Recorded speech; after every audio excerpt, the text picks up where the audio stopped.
Erstmals in der Bundesliga-Geschichte wird bei einem Elfmeter ein Torhüter getunnelt. Beinschuss von Barbares.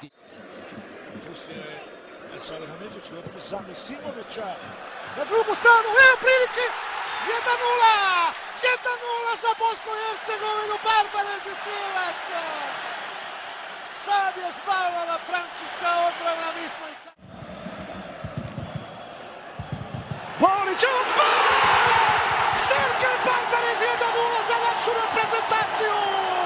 62. minut. 1:0 vodi Bosna i Hercegovina. Sätze, die im Zusammenwirken mit dem desaströsen Auftritt der Mannschaft beim 1:4 in Hamburg. Sätze, die im Zusammenwirken mit dem desaströsen Auftritt der Mannschaft beim 1:4 in Hamburg Hörsters Job kosten sollten.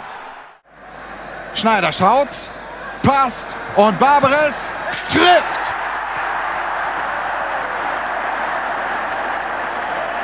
Klasse Volleyballabnahme von Sergej Barbares.